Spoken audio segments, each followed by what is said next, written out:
The president meeting at the White House as we speak on Ferguson. Reports say that one of the guys he's meeting with is Al Sharpton. Sharpton also tweeting out that he's in D.C. heading to meetings on Ferguson and police policy nationally. Critics claim Sharpton would only be adding fuel to the fire over Ferguson.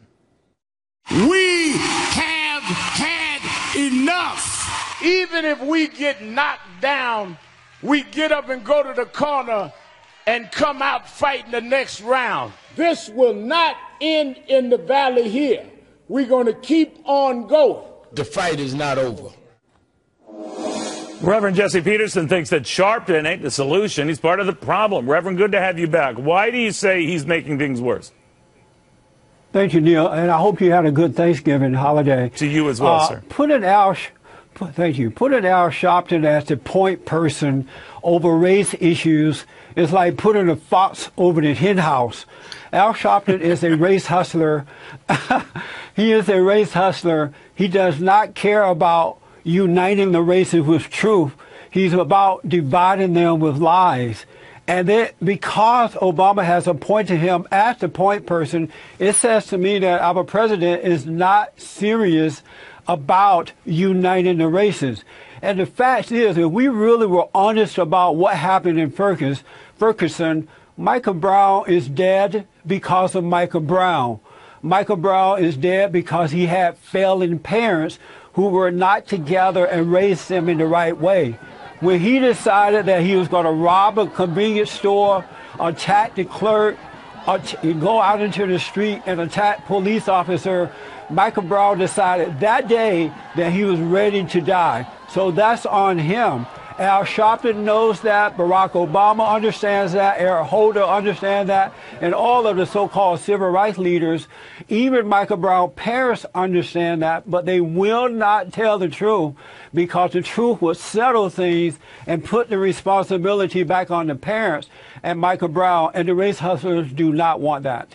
This could explain why you're not at this particular meeting, Reverend. I am curious, though. We don't know who's on that list, but the cynic in me, and I hope I'm wrong, tells me that it's people who agree with the president, or at least the tone of the president's remarks, not only right after the Ferguson shooting, but after the Ferguson grand jury decision, that this was kind of a travesty. The bottom line, it was a travesty. Absolutely. And it wasn't fair. So they are probably of a like-minded ilk.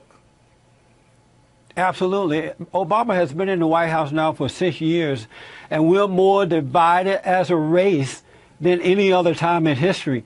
And if anyone would have been able to bring the races together, it would have been Barack Obama, because most white Americans voted for Barack Obama because they had hope that now we have a black president that somehow or another black Americans will understand that white Americans are not against them, that they're for them. But that is not what the president wants. That is not what the race hustlers want at all.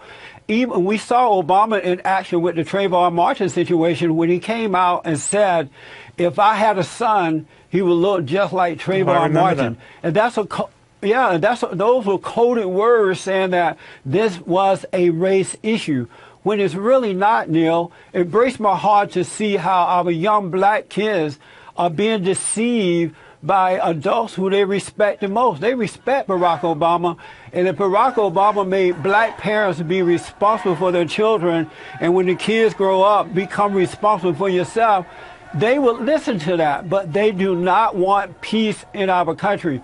Can you imagine what would have happened had President Bush appointed David Duke as the point person for race issues in America? There would have been an outcry about that. But due to fear of being called racist, white Americans are not speaking out for the most part. And because most blacks are racist toward white Americans, they are not speaking up either. And I'm very concerned about my country. I don't like what I see happening in my country today. And one other quick point, because of the way Barack Obama and the race hustlers are dealing with this issue, we're going to see more and more white Americans under attack by black Americans across this country, because the one thing that most black people have more than anything else is anger, false anger against white Americans rather than looking at themselves. And it's gotten worse. Reverend, thank you very much. I always learn a lot talking to you. Thank you very much.